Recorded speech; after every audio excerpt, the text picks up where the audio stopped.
And hello, everybody. You're very welcome to a new On Location episode here on ITSP Magazine. I'm your host, Sean Martin. I am flying solo. Oftentimes, Marco Ciappelli, my co-founder, will join me, but he doesn't like AppSec. I don't know why. Oh, I'm kidding. No, he's the psych guy. I'm the tech guy, and I get to do all the fun technical bits. And I really wanted to do OWASP. I'm a huge fan of the organization and the projects and the programs and the people and the outcomes that come from it. And I wanted to be in Lisbon as well. So I decided let's talk about AppSec and let's talk about OWASP AppSec Global in Lisbon. And who better to do that with than some of the folks who are sharing stories as keynotes as part of the conference. And I'm thrilled to have Isabel, Dennis, and Rob on. How are you, Al? Yeah, very good. Hi there. Super. Here we are. We're going to have some fun in Lisbon. We're going to do AppSec and DevSecOps and web stuff, and who knows what else we're going to get into. And that's what we're going to talk about now. Before we get into the topics, though, a few words from each of you about your role, what you're up to, and I'll say congratulations to all of you for getting a speaking spot there. Isabel, what are you up to? Hello. Well, I'm happy to be here, and will be more happy to be there, of course.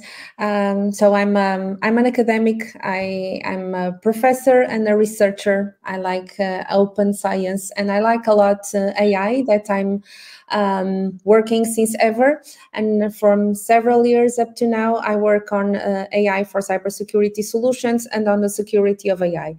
I'm also collaborating with ENISA, the European cybersecurity organization, on the topics of AI security and the cybersecurity skills framework. I come from the Polytechnic of Porto. Also nice to visit. Yes, maybe I'll take a train ride up and take a tour. Well, thanks for taking the time, Isabel. Dinis. So I was born in Lisbon, so I'm actually Portuguese, right? So this is like coming home to me. It's really nice. Although I've been in London for 28 years. I've also been doing AppSec forever. I was one of the early sort of, members of OWASP. I was a board member. I involved a lot of things. I think I really helped with the OWASP Portugal chapter for a while, some conferences there. So I've done a lot of stuff. And now I'm actually doing a startup on the cyber boardroom. Which is, I've done my CISO jobs, and now I really want to figure out how to do AI and scaling and figure out how to get it under control and get a lot of value from it. And I'm very excited to go to the AppSec in Portugal, right? Which is going to be an amazing conference we're going to talk about. Absolutely. And good to have you on again, Dennis. And Rob, you've been on as well. Good to see you again. What are you up to? Great to see you, Sean. Yeah, what I'm up to? Well, see friends again at the AppSec conference. I look very much forward to meeting the SAM team, of who I'm sort of part. Meeting the OpenCRE team, OpenCRE that I founded with the integration of multiple security standards in one resource. The AI Exchange team, so 3 OWASP projects that are dear to my heart. A lot of today's work, of course, has to do with AI, and it also has to do with my background. I have 32 years experience in AI. So I was doing AI way before it was cool and way before you could earn any money with it. But it was a lot of fun. I learned a lot, and I like to dispense what I learned in standard writing, in doing keynotes. And regarding standards, I worked on the ISO 5338 on AI engineering. And currently, I'm working on the AI Act security standards. Pretty big challenge, I have to say. I can only imagine, because I could never do it. So I'm thankful that you are doing it, Rob, along with the team there. It's not lost on me that the 3 of you, each of your sessions touches or leads with or is all about AI. At an OWASP AppSec conference. So clearly you're all working in that field, but why do you, I don't know if you have any insight, why have some ideas, but why AI is so prevalent as keynotes in this year's conference? Well, of course, AI is prevalent everywhere. So it's on everybody's minds. Everybody's struggling how to make sense of it, how to work with it.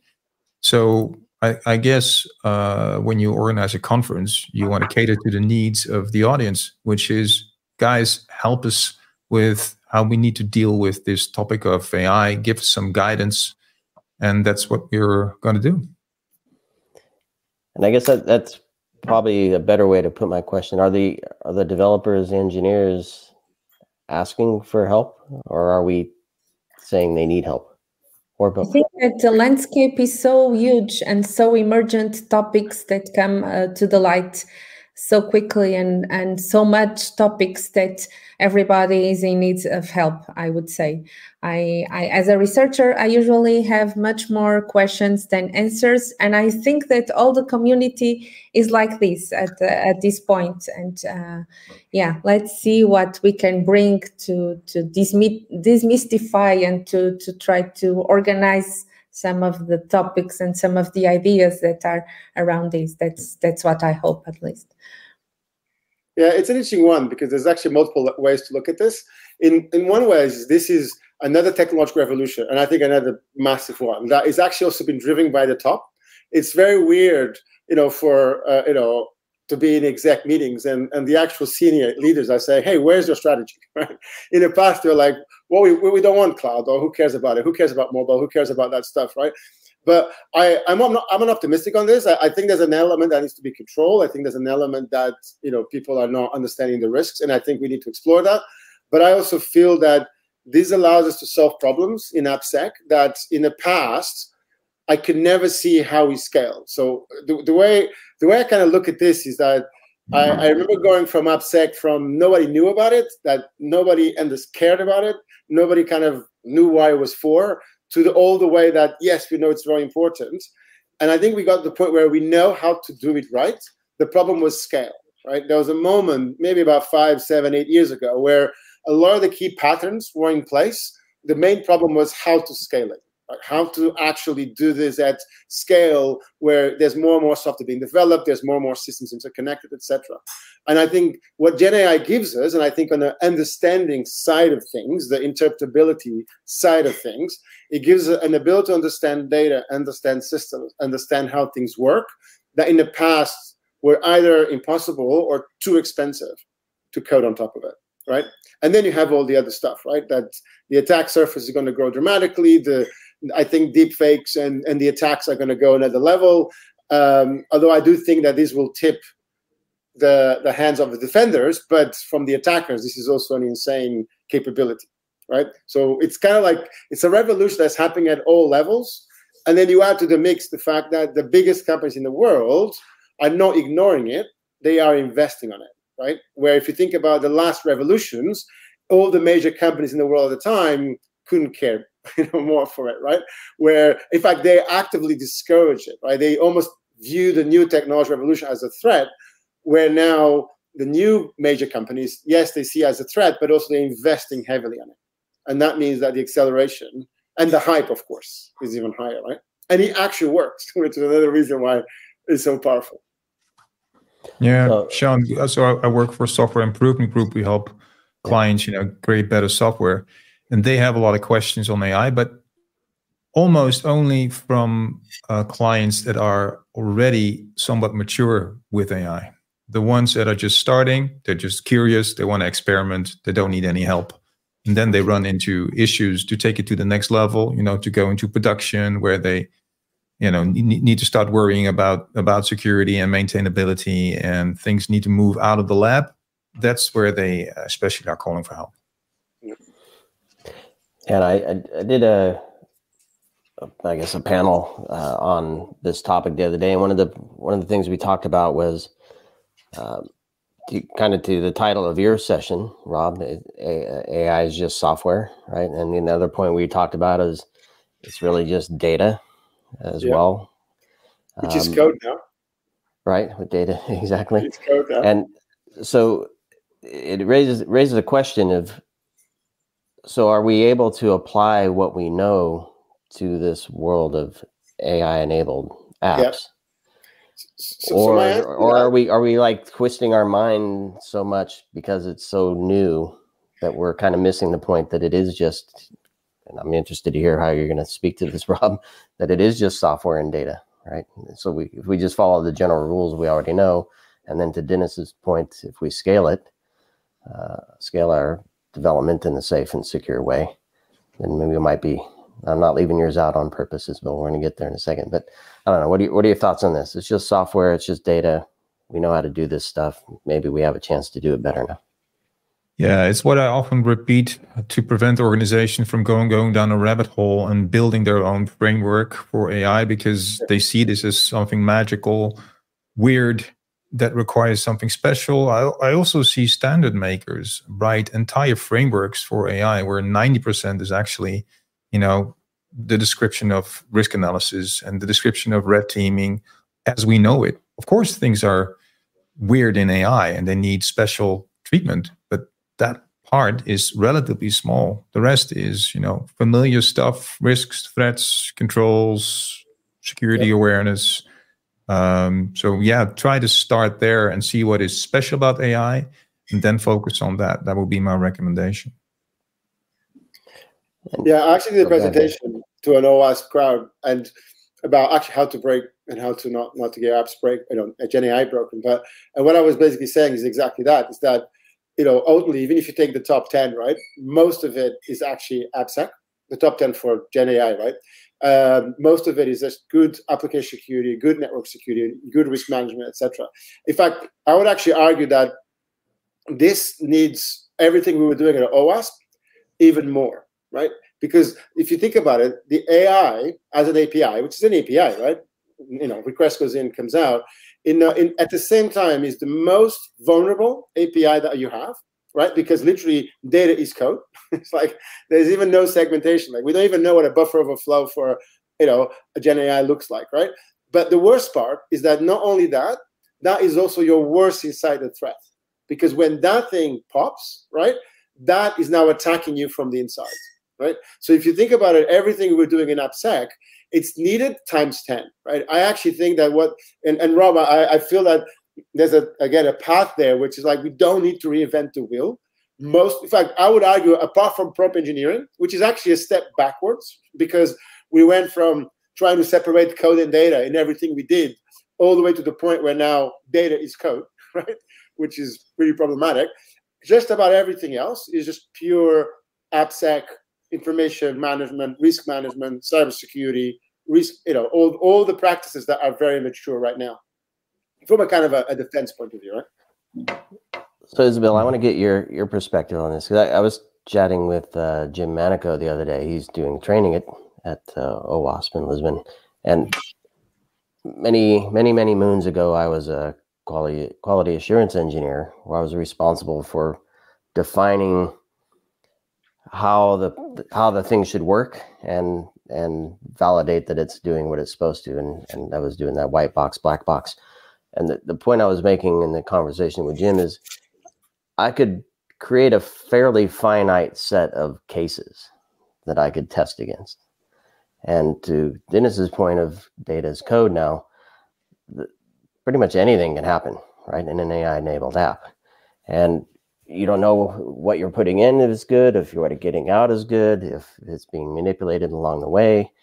And we're, to your session with the word trust in there, are we able to trust our apps? And I look at it not just from a app function perspective, but a business logic perspective, right? We're using this stuff to make business decisions, letting people create accounts, letting people transfer money, letting people do whatever. Based on this data. So your thoughts on all that?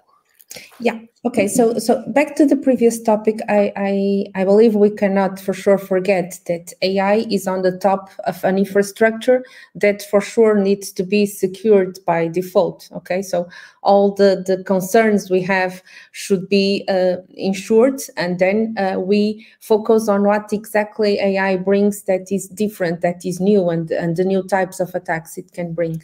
And from the trust point of view, trusting is a process. it's the same when we are in a new organization, when we meet some new people.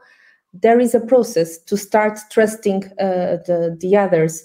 And what I see about AI is that it's a process that we need to look into, not just from the point of view of the traditional metrics we use to evaluate what we can get from AI, that typically we wish to have a wonderful accuracy, the best recall, F1 score, and etc. But also from the point of view of and if I can get those good metrics, those standard metrics in good values, but I can have more robust models. And if I can get a way to understand what the model is saying. So what I want to bring here is there are a lot of properties that we want AI to show and we want it to respect, to start and to be able to build this trust relationship on the models. And for that, there are some research on the topic, and I will try to, as much as possible, bring all the research that I know about it and how can we really identify and what other metrics or what other classifications or what other ways do we have to classify how good is an AI model. So Isabel, your talk is actually trust cards for AI. Could you talk a bit more about the cards? I will. What do I want to bring here? Yeah, the card will be like an identity card, not from the identity point of view on cyber, but to show. Not usually we look into a model as okay. It is an ensemble learning. It has these parameters. I don't want to look at it just like that. I don't want to cross-check a model with data and just say, we got this accuracy, we got this recall. I want to show we have this level of robustness and this level of explainability and this level of privacy. And so based on this kind of data cards and this kind of data models that I intersect, I can bring more trust, or I can more easily go into a trusted relationship with that or not. Yep. Interesting. Isabel, will you also go into data poisoning, the relation between data poisoning and risk and trust in your trust card? Of course, I need to bring those concepts to show what can we do, for example, to increase a model robustness, to check how robust it can be or not. So those concepts will, I guess, come naturally. And sometimes I also feel that we need to put some simple clarifications and simple organization on the landscape, because I guess that all the people speak about the buzzwords related to AI. And from an academic point of view, I believe that we need to have people that come with background that is strong on both domains. Like we have super good people on cyber and we have super good people on AI. We need to have profiles and to educate those profiles to come with strong and solid background on the intersection of these two worlds. Yeah, that's also a goal I have as a professor on this field. We talked about this, Isabel, when I visited your institute. Yeah, exactly. That this is sort of a rare combination of expertise. And I guess, Sean, that also ties into your question. So why does this AppSec conference have so many talks about AI? You don't find AI security people around very easily. They're quite rare. And it has to do with that it's relatively odd that these things are combined for historical reasons, but they're also different skill sets. I mean, from programmer to hacker, I mean, that's sort of that's a shorter path, I would say, than from a data scientist to a hacker, because a data scientist is mostly interested in a working model, whereas a programmer is also educated to make sure that a system is secure and reliable. So the distance, topic-wise, I guess, at least that's my theory, is bigger. And that's why you probably don't see so many people combining these. Which actually, I think, brings an interesting opportunity, because I do think that when somebody grows in cybersecurity, there's a very healthy skepticism, very healthy, sort of questions that you ask, or how does it work? How does it actually operate? What's really happening in the hood that you can bring into it, right? And so Isabel, one of the things that would be very interesting to connect. So my talk is an area that I've kind of been evolving into, which is about having deterministic GenAI outputs, so like the output of GenAI with provenance. So what I'm now more and more is I'm staying away from the sort of creation element of LLMs and sort of the hallucinations. So I kind of view that is when you do want it, a level of creativity, a level of, I would say hallucinations, that's fine. But, the practice and the use cases I'm after are very deterministic. So it's almost about taking away the models. The whole thing is just saying, I just want to understand how they actually work, and also understand the parameters, and also operate on them, where you bring your own content, where you bring your own logic, and you almost use the models for reasoning, not for content creation. And you also use the models for translation, which they're actually really good at, right? But not just translation from a language A to B. They're very good at translating, a culture from one culture to another, one personality to another personality, one, type of individual to another type of individual. And also those are things, again, we can feed good examples to it. So I'm kind of staying away from custom models, staying away from any kind of that world, which I think is going to be a horror story, because nobody knows how he actually learns. Nobody knows how he actually holds data. I think it's very risky when you rely on that black box to do a lot of your logic. So I kind of want to make sure my GenAI world is deterministic, and also the provenance is interesting, because it's about having a chain of trust of where the data is. And the interesting thing about a GenAI model is that breaks the chain of trust, if you think about it, right? Because we need to be able to connect the data where it came from. So it's an interesting gap that you have with a GenAI, both on creating of images and creating of content, where they break, in a way, the chain of trust. So then how do you glue that back together, right? Where you can say, well, this output is verified by this, this, this. So, and I think blockchain, even on that one, I feel the GenAI has so much value that it can give to us. Now, even in the short term, we don't need the rest, right? Just getting that right allows us to become crazy more productive, especially on AppSec side of things and at other parts. Yes, there are several interesting use cases of GenAI on the cyber domain, and to capture the context, I think, is very important and useful. But I don't think we should focus just on GenAI. I think a good view on the landscape and what are the concerns and how to create the trust also needs to take into account the more, let's say, discriminative type of AI, and not just forget it exists, because I believe a good combination of both can make a difference, and we can still rely on them for several of the problems and the use cases. Yeah, I will also go into trust issues with AI. I will talk about packet hallucinations, which I think are quite fascinating, and they show that LLMs can have a very different model of the real world based on the examples that they've seen. I'll talk about criminal profiling that I did in the 90s on volume crime, but also on individual criminals, which was very successful then, but is going to be illegal within a couple of months with the EU AI Act. I almost was canceled because I did that in the 90s. Long story. It's the cause AI of the falling of the Dutch government recently, where there was an affair around an AI application.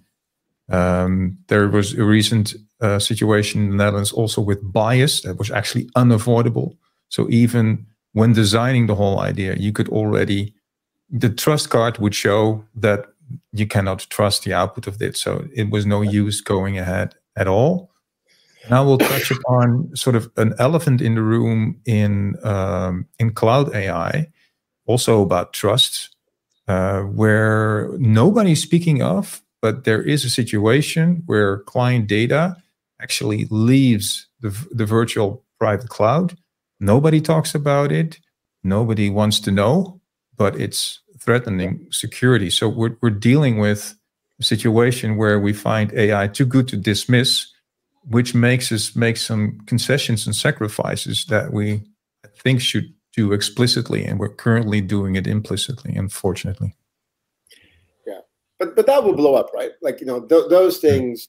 You know, there's a ton of startups, there's a ton of companies they're doing that kind of stuff, and you know, you're going to have a crazy amount of horror stories coming along, right? And also, I think these days the margin of error that you have is much lower, right? Like, I think 5-10 years ago, you could do, like, you could go to the cloud and get away with crazy amount of mistakes because the business models were not very evolved. I think these days there's such a sophistication on the commercial business models or the exploitation that I think a lot of people are going to find that very fast, that when one of those models go wrong, the exploitation goes from little to a lot, right?